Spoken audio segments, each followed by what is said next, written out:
Hello, everyone. Good afternoon. Welcome to today's conversation where we'll be talking about using the legal system to promote equality. My name is Adele Sholak. I am the Community Engagement Manager in the Center for Race and Gender Equity at YWCA Greater Pittsburgh. Before we get started, I wanted to thank our sponsors who make Action Conversations available to everyone. Thank you so much, Highmark, Blue Cross, Blue Shield, and Allegheny Health Network. We appreciate you so much for your support over the years. Today, our panelists are affiliated with the Women's Law Project.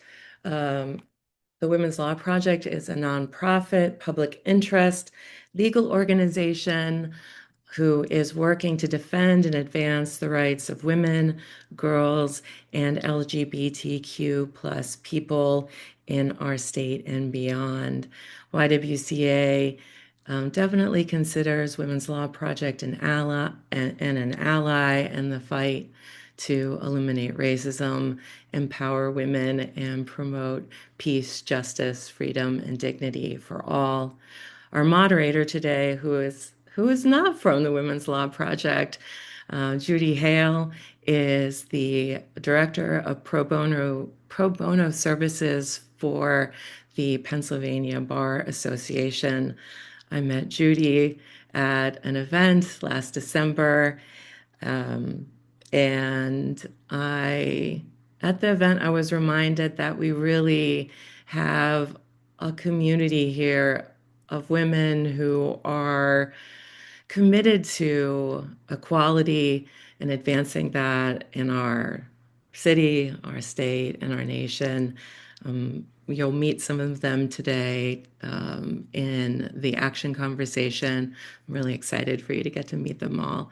Welcome, Judy. Thank you so much for moderating today. So happy to see you. I'm so happy for Megan Rose introducing us. I know she's in the audience, so. Hi, Judy. I'll let you take it away. All right. Well, thank you, Adele, for inviting me to moderate an action conversation. And I want to express my gratitude to the YWCA of Greater Pittsburgh for hosting and to the panelists and the participants for joining us as well. I will start by introducing myself and describing myself for audience members with low vision. As Adele mentioned, my name is Judy Hale. My pronouns are she, her. I'm currently the Director of Pro Bono Services for the Pennsylvania Bar Association, a voluntary professional association for Pennsylvania attorneys. The views expressed here do not necessarily represent the Pennsylvania Bar Association or its members. I am a white woman in my early 50s with medium wavy brown and silver hair. I'm wearing a white blazer and a green necklace and really oversized reading glasses. Behind me are a map of Pennsylvania and houseplants and shelves with books and some souvenirs from my late aunt from her accomplishments breaking barriers as a political science professor. I have a long background of public service work, which includes legal aid work. My work is focused on improving access to justice, or more simply put, helping attorneys volunteer to help very low income people. Because I think, and I am blessed to have a job that allows me to work on this, that all people should have equitable justice to access to justice. Our panelists today are here to guide us in conversation about their involvement with the Women's Law Project, a public interest legal organization working to defend and advance the rights of women, girls, and LGBTQ plus people in Pennsylvania and beyond. And just as a personal note, in law school, interned with the Women's Law Project. So I'm extra excited to be joining this panel today. To guide us in this conversation, we are joined by Lilian Clavijo Hernandez.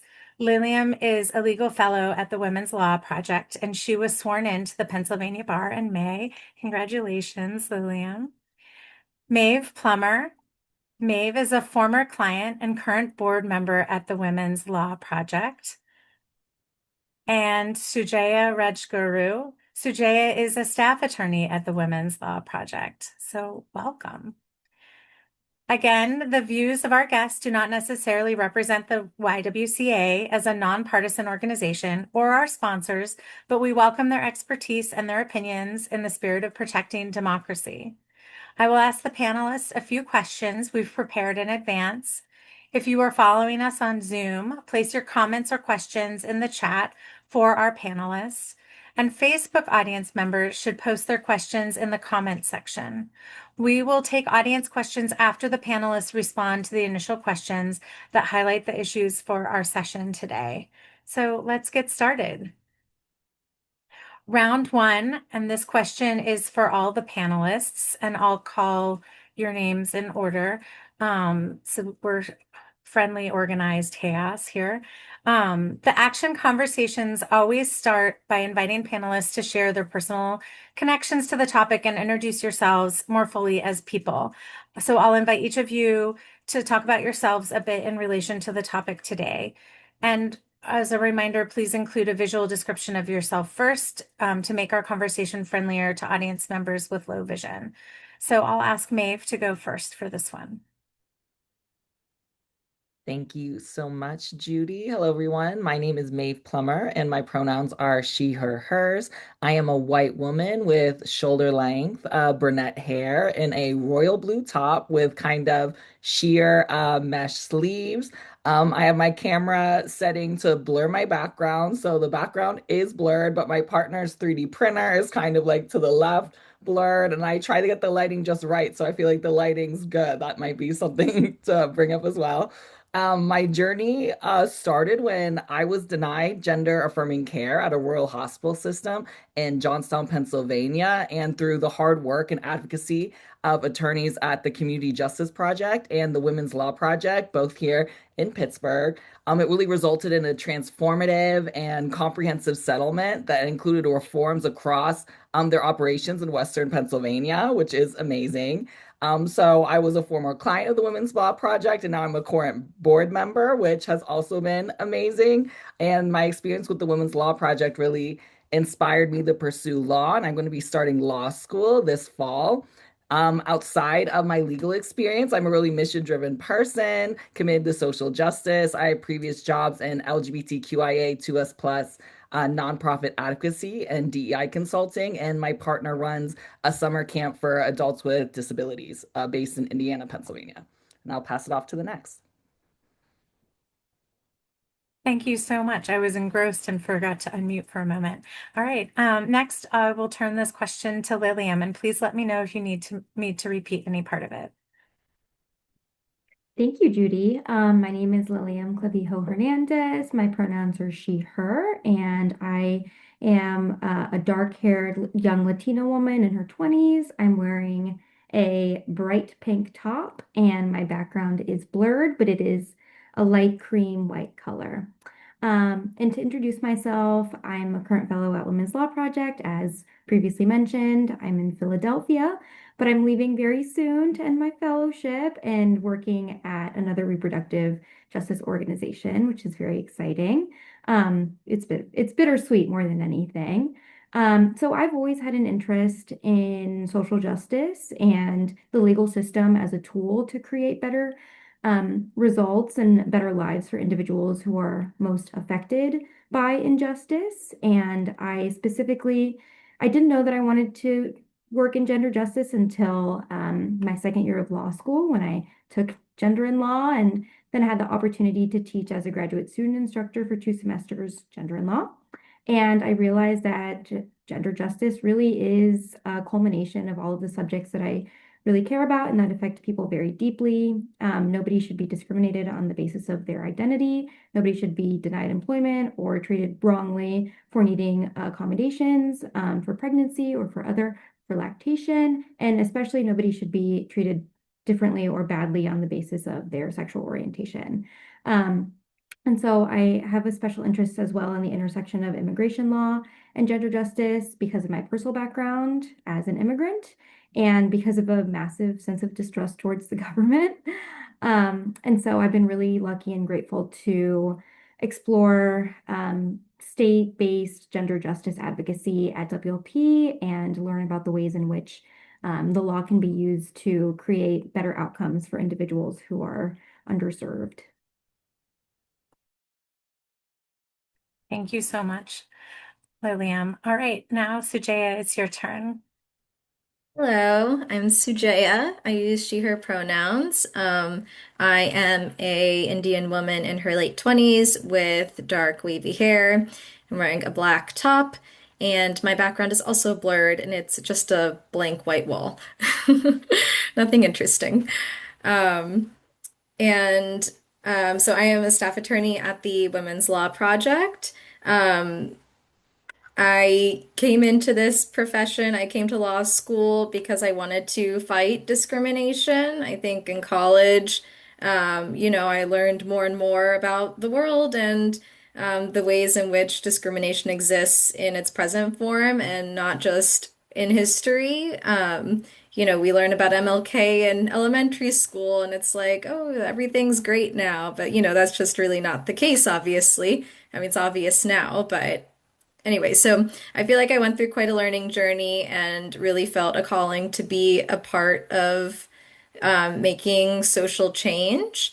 And I thought that lawyers, while not at all the most important piece of social change, are a crucial component of it. Changing the law, I think, is one piece of the puzzle. So, thinking about our theme today, I think. Social change goes way beyond courts, and again, it's such a small piece, but I think it's such an important one. Can be a really helpful foundation or even a culmination of advocacy.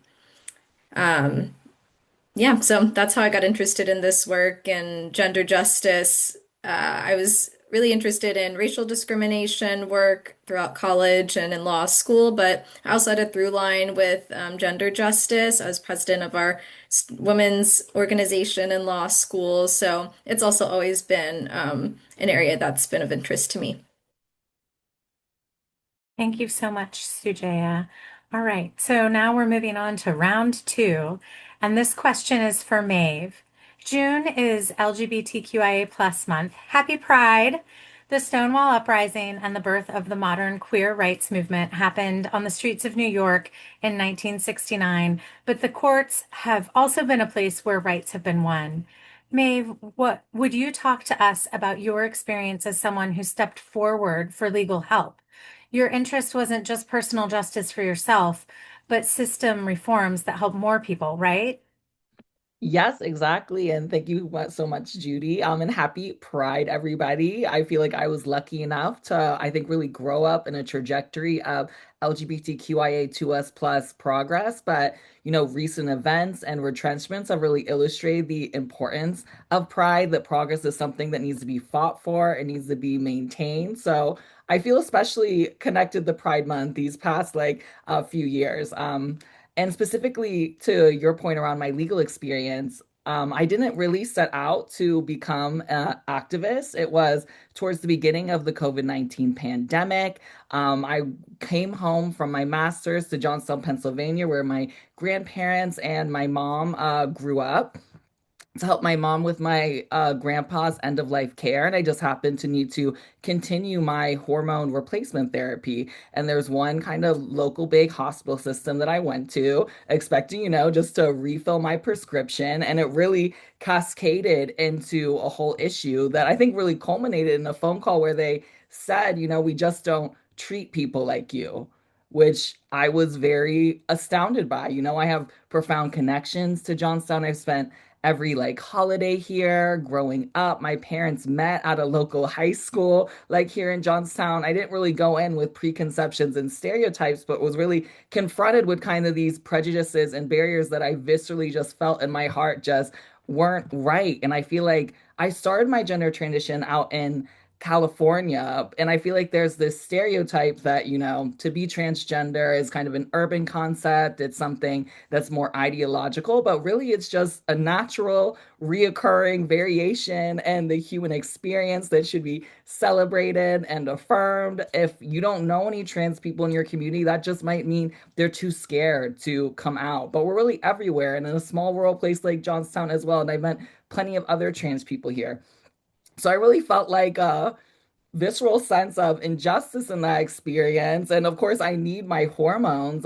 It was really causing me immense stress. I went months without my hormones, which really had a big effect on my body. I had a masculine body odor that would make my kind of like stomach like queasy. I became like more isolated and almost like agoraphobic because I didn't want to go out. I've spent hours and so much money on permanent hair removal, and it was undoing some of the permanent hair removal that I had gotten done. My body fat was redistributing. All the progress that I made was being taken away from me. So it was a very distressful and dissociating experience. And lucky enough, the Community Justice Project and the Women's Law Project stepped up, became my advocate, and what started as I don't know, a really like scary and sad story about, these prejudices turned into a really great learning journey and reform experience. I feel like once the legal complaint was filed, the hospital system immediately became more collaborative. They agreed to like far-reaching reforms beyond that across their Western Pennsylvania operations. They hired an LGBTQIA2S plus inclusion consultant. They created a new dedicated position for patient equity navigation. So not just queer experiences, but any, marginalized community that might experience complications when engaging with healthcare, which is like really amazing. They trained all their primary care physicians to do hormone replacement therapy, which really isn't that difficult once you check the blood levels. And it's really just, we should be treated like any other diagnosis. It just has a specific prescriptive path and treatment plan. Um, there are other things. Oh, and they even committed to reaching a specific tier. The Human Rights Campaign has this thing called the Healthcare Equality Index or Equity Index. And it basically is just this compilation of all these inclusive practices within healthcare for the queer community across all the different kind of flavors of the rainbow. And they committed, in the legal settlement to reach a specific tier. And that was a suggestion from one of the WLP attorneys, Jackie Perlow, which I thought was ingenious. So they're going to reach a specific tier in the coming years. And that just kind of covered a broad base of things that we couldn't necessarily, I feel like, include in a traditional sort of settlement. I think what was really powerful about this experience is that the settlement wasn't just dollars and cents, it was like real inclusion, real systemic reform, and real change that's going to last years. And it not only made Johnstown a more like inclusive place, anyone's going to not have a difficult time accessing gender affirming care here in Johnstown, which is amazing, but even more kind of like rural and remote places in Western Pennsylvania. So it makes me so happy. I think of like maybe a little like younger Maeve that's gonna have like an easier time than I did. That is so powerful. I thank you so much for sharing all these details of your story and the personal details as well as the systemic details in your. Thank you. That was really amazing. I want to pause for a moment and see if Lilium or Sujaya have anything they wanted to add in terms of this Maeve's experience and this particular lawsuit. And if not, I can go on to the next question. Okay. Great. Then the next question is for Lilium. Your work focuses on the intersection of gender justice and immigrant rights, which I understand isn't something that's been talked about on action conversations in a while, although it is a major issue lately. Would you provide us with an update on what's happening in the courts and what you've been working on? Yeah, happily. So as you mentioned, and as I previously mentioned, there are a lot of issues surrounding gender and immigration right now. But I've specifically been looking at a very narrow question, which is that in the fall of 2025, read a news article and a following report that basically showed or reported that there were numerous pregnant people being detained in ICE custody. And this was totally contrary to ICE policy. In 2021, ICE had released a guidance, or they issued a guidance that actually discouraged officers from pregnant, postpartum, and nursing individuals in ICE detention centers unless there was an exigent circumstance, meaning a circumstance that absolutely required an individual who was pregnant to be detained in ICE custody. And it also limited ICE's ability to use restraints on pregnant women or pregnant people if they were in custody. And general federal regulations at the time also indicated that pregnant people should be released on parole and they should not be incarcerated or detained in any substantial or meaningful way. But in the fall of 2025, this report showed that across the country, individuals, pregnant individuals, postpartum individuals, and nursing individuals were being detained, totally contrary to ICE policy. And since President Trump was sworn into office, ICE has essentially stopped following all guidances, basically all guidances, but that one in particular, meaning that recent data has been showing from January of 2025 to February of 2024, there's been about 16 miscarriages in ICE detention. About 400 pregnant, postpartum, or lactating women have been deported, and more than 10% of pregnant people listed in DHS custody are in their third trimester, meaning that they're facing really significant health risks and barriers by being detained, and especially knowing that the conditions of confinement are especially very horrific. There's little to no access. I mean, there's basically no access to medical care. There's no access to exigent, or if somebody had an exigent medical circumstance, individuals would not be given the appropriate treatment that they need. And they also would likely maybe be faced with laboring in detention, which is the absolute worst case. Um, Most of the pregnant people were housed in Colorado, Georgia, and Texas. And there was an influx of people who were also really scared and being deported to countries where they were not going to have medical care that they needed, or accessing medical care would have been very difficult.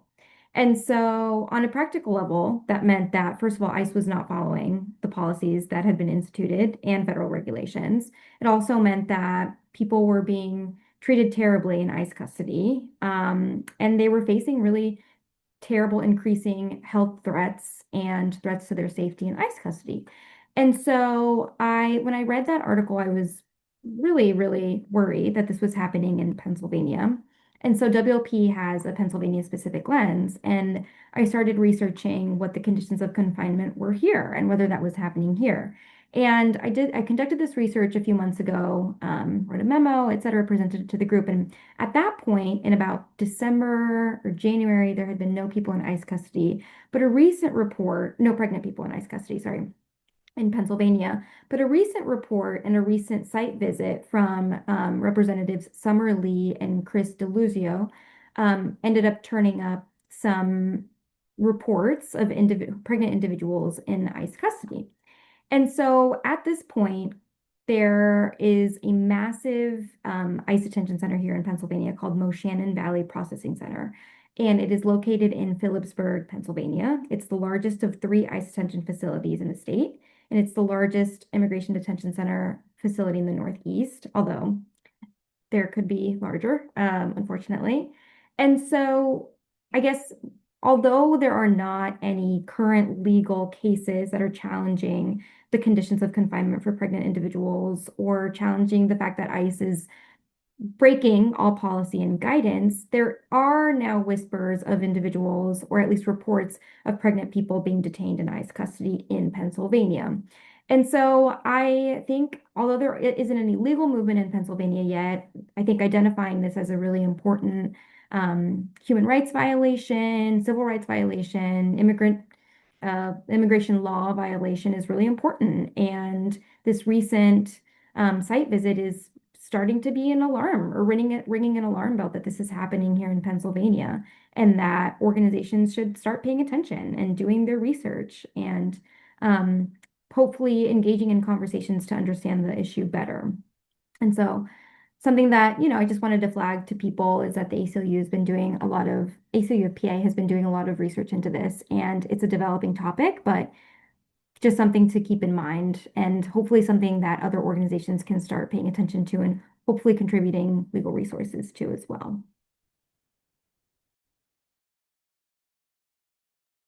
Great. Thank you so much. I'm finding myself getting really wrapped up in what people are saying and forgetting to unmute. Thank you for that update. It's very informative and Interesting. All right. So then I have, in the last question for round two, a question for Sujaya. During last month's action conversation, which was focused on protecting democracy, Dr. Ralph Bangs indicated in his comments that the courts can be a powerful place for resisting authoritarianism. Sujaya, could you talk to us about how you see the struggle between authoritarianism and democracy playing out in the courts? Sure. So I think at least in this context, I trust systems, not people. So the courts are part of, as you probably heard in your civics class, the checks and balances in the government. And so I think especially in this moment, um, we also hope to elect people who we can trust to be responsible with the power that they are given. And so, the systems we have in place aren't, there's still some amount of just human discretion and choices that happens with anyone in any of the branches of government. But having the courts there to really put a check on what people in other branches of government are doing.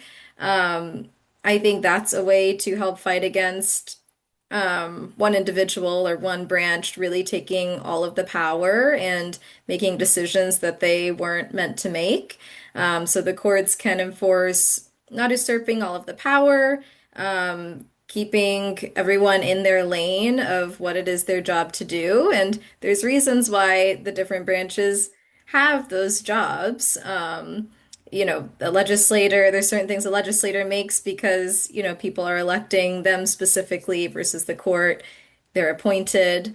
Um, so I think that's how the court is having that role. Um, but obviously, it's still a struggle because the court is also made of individuals who have a lot of power.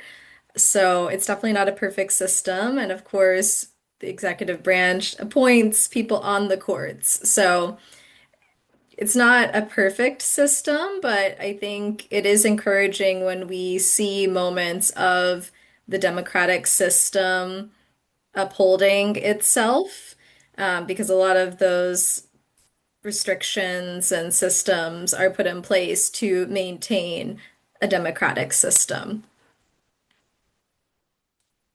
Great, thank you. All right.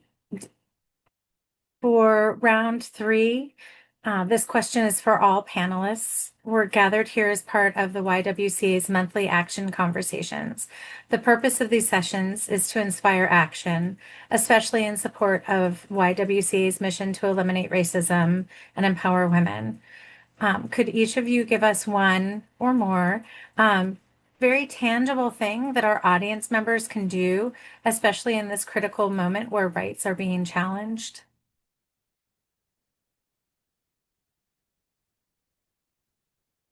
Do you want me to call you in order? Sorry.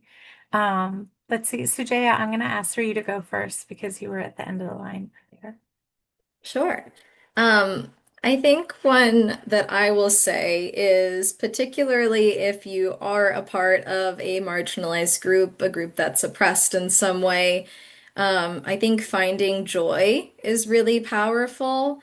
Obviously, I think if you're at this conversation, you really care about particular issues and are an advocate in some ways. But I mean, we truly as humans just can't do everything and allowing ourselves to get overtaken by that obligation and responsibility.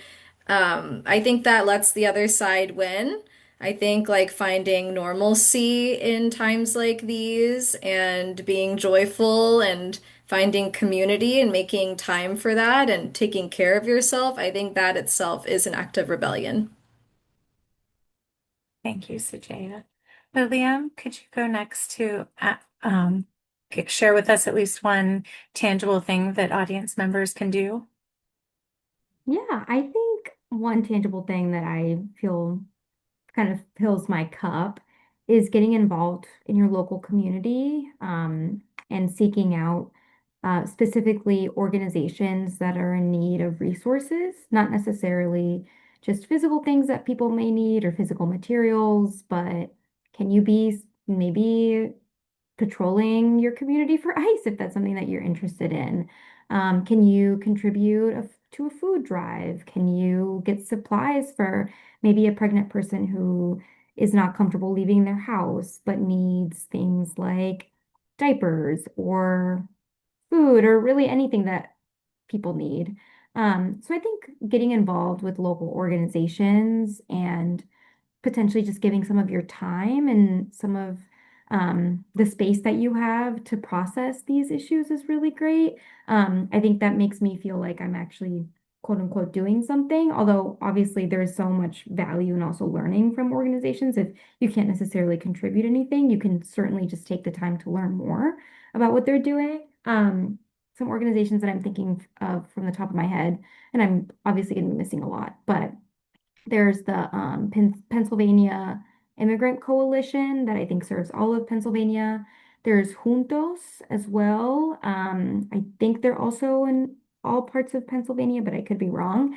But there's also a lot of community groups that serve your local community and do things like patrolling for ICE or find specific families or individuals whose partners or children or spouses or anything may have been deported. So that's how I like to get involved. It makes me feel a little better.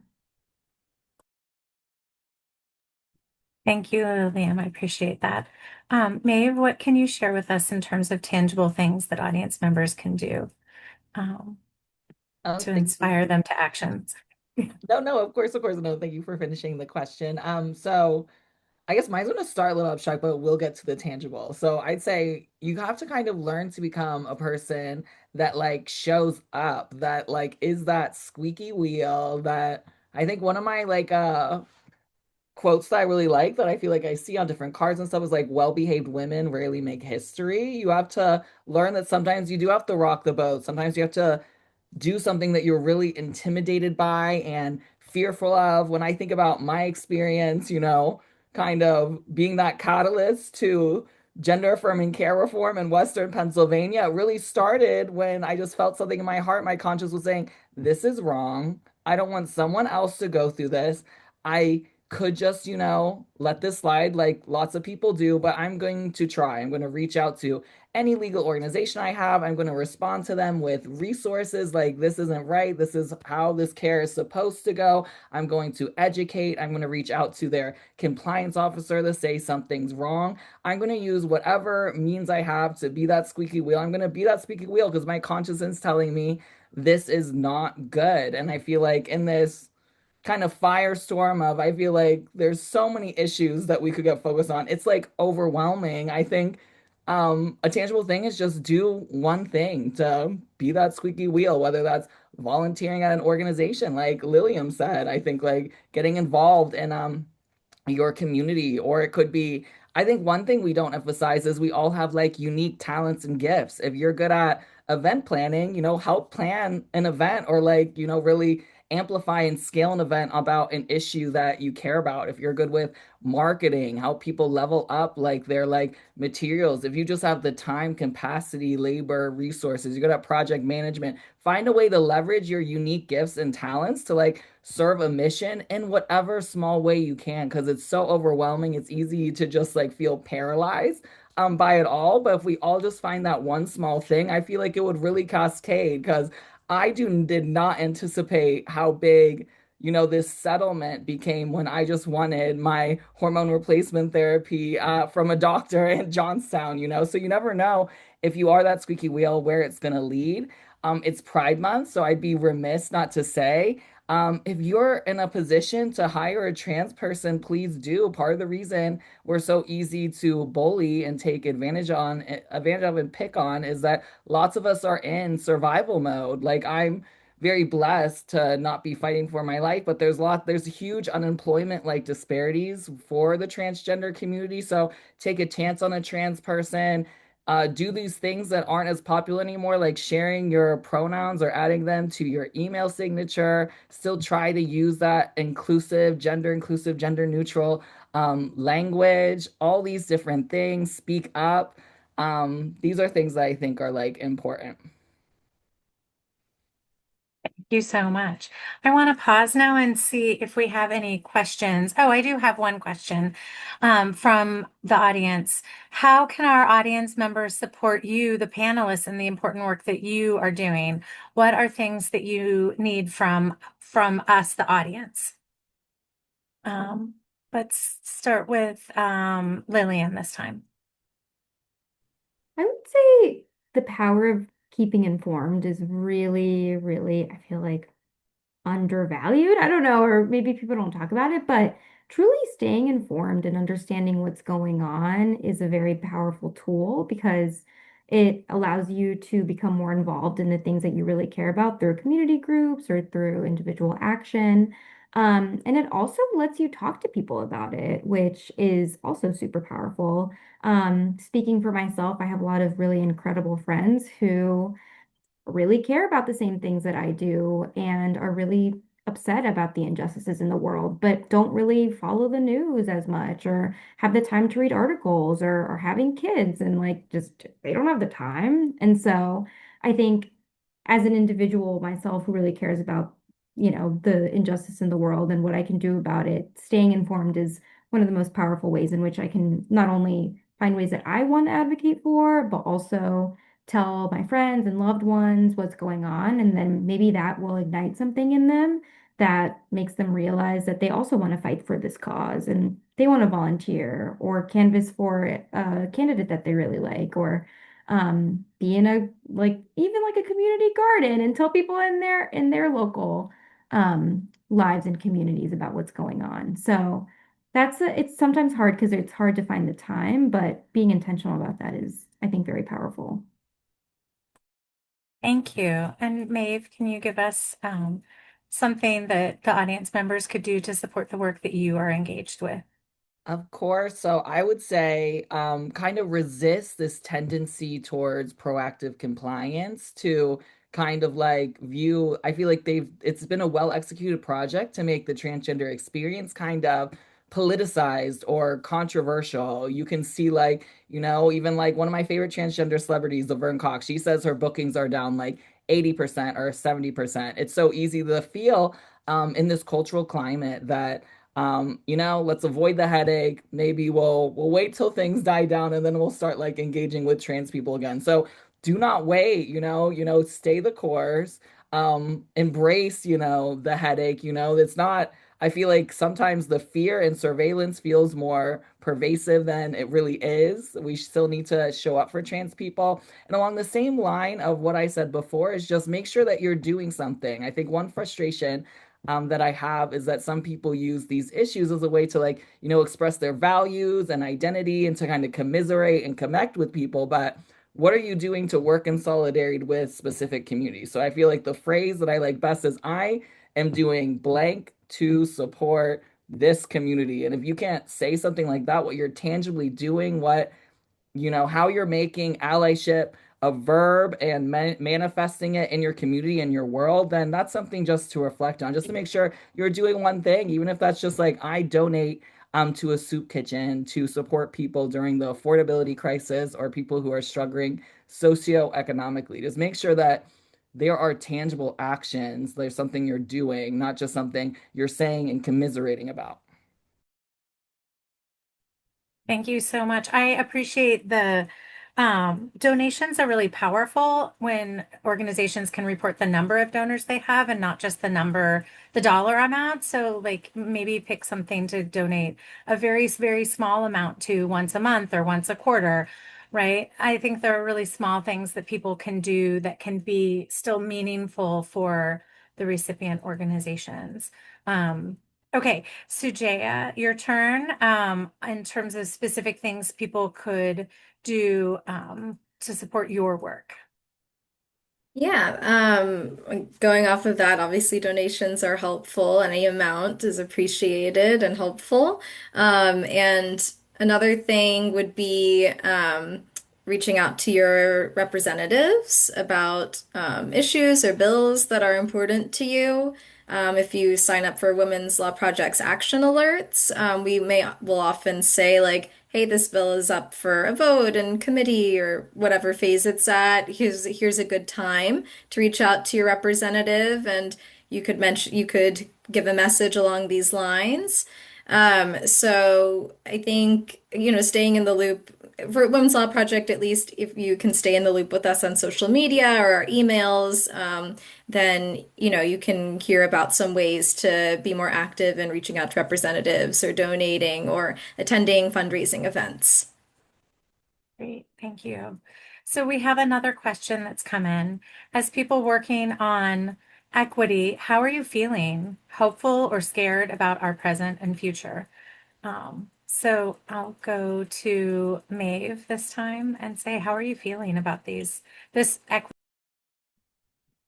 So I would say I'm a little overwhelmed. I feel like I get news alerts and headlines around, some right related to the transgender community that's working its way through the court system, or there's an odd piece of legislation, or there's an odd new rule from a federal agency or something like that. So I'm a little overwhelmed, although I do have hope. It feels like the courts do, like Sujaya was saying, there is some checks and balances there. I'm seeing all signs, okay, it's stopping right now, but then it might start again. So I feel overwhelmed. I feel a little confused. But I do feel like hopeful because it does feel like when something's really egregious that like I see like the headline, then like usually that like stops like through like some like court order. It's like, no, that was too vague. That was too wild. Like we're not gonna let that one happen. But I think I think it's overwhelming, and I feel like a lot of people are overwhelmed, and that's like part of the whole thing. There's this thing called like flood the zone. Like if there's fires everywhere,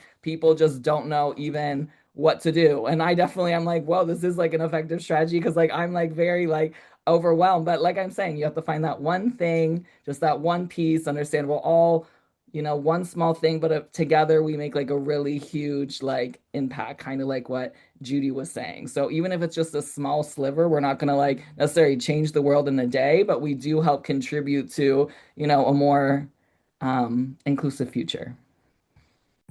Thank you so much. Sujay, can you tell us how you're feeling related to the equity work that you're engaged with? Yeah, I guess I would echo, overwhelmed. I think it depends on the day. I think something that brings me comfort is, like Maeve said, like identifying here's something I'm doing, even just picking the career that I have. Um, and maybe something that gives some hope. So I studied history, and if you look at the course of human history, the pendulum slides one way or the other, one step forward, two steps back with progress. But I mean, if you compare now to a really long time ago, I mean, there is, progress that's being made. And so the pendulum doesn't just magically swing one way or the other. It's people like all of us that are pushing it one way or the other. So I think sometimes people say like, well, it's been like this before, it'll be fine, it'll go back the other way. And it's like, well, I believe that that will happen, but I believe that's going to happen because, like, I'm fighting for it, because we are fighting for it. So I think that gives me some hope, but obviously, in the meantime, there's damage being done, and that can definitely be disheartening. But I think because it can be so overwhelming, I just really try to think like, what is the thing that I specifically can do and control about this and make an impact? And if I'm doing that, then what else can I do? And, hopefully that has a positive impact. Thank you. I appreciate the optimism in the face of really difficult circumstances. Lillian, how are you feeling in the face of the work that you're doing around equity? Yeah, I echo what you both said. I feel the same way. I really oscillate back and forth between hope and fear. Depends on the week, to be honest. Depends on what I'm reading that week. I worry a lot. But I think that I echo what Sajay was saying. I think there is I would like to hope there's a moral arc of history and, there's a right side of making sure there's justice. And I think that's ultimately what I have to remind myself of, because if not, it's very easy to get bogged down by the current administration or big systems that don't really tend to respect the rights of certain people. And so I think it's reminding myself. I think it's also thinking about small wins that really helps. Small being like maybe something that's not national, but more local. And getting inspiration from coworkers and friends who see good things happen every day. Or else I think the fear wins. So yeah, I think I have to remind myself that things are going to do get better and that people like in this amazing action conversation really care about doing the right thing and creating better outcomes. And that helps. I'm reminded of this quote. I just had to pull it up. It's not incumbent upon you to finish the work, but neither are you at liberty to desist from it. And that's attributed to Rabbi Tarfon. So I feel like I'm hearing you say this in different ways as you respond to the question. So I'm looking to see. Okay. Could any of you speak to the recent Women's Law Project case that won a victory for reproductive justice? And I'm going to say anyone, probably more Lilium or Sujaya. I can take it if you want, Lily. Yeah, so we, in short, just the right to reproductive autonomy was just recognized in the Pennsylvania Constitution. So that's a really exciting win for Pennsylvania and even for other states to perhaps model similar litigation. Um, I didn't work on the case specifically, so I won't get like too into detail, but the case was Allegheny Reproductive Health Center versus Department of Health, and um, it was about getting Medicaid to fund abortions in Pennsylvania. So that was the issue that the case was about. And so there's still some litigation happening there, but we got a really wonderful decision from the Pennsylvania Supreme Court. And then it was pretty much affirmed by the Pennsylvania Commonwealth Court that it was sent down to. So, yeah, we are very excited about that win and what we will be able to do with this newly recognized right. Wonderful. All right. Well, we don't have any more audience questions coming in, so I'm going to go ahead and wrap it up. Thank you to our panelists for this informative and inspiring conversation. And I invite everyone here to join the YWCA of Greater Pittsburgh next month on July 15th, where the panelists will discuss militarism or the idea that military force is necessary at home and abroad. That sounds very interesting. All right. Thank you, everyone.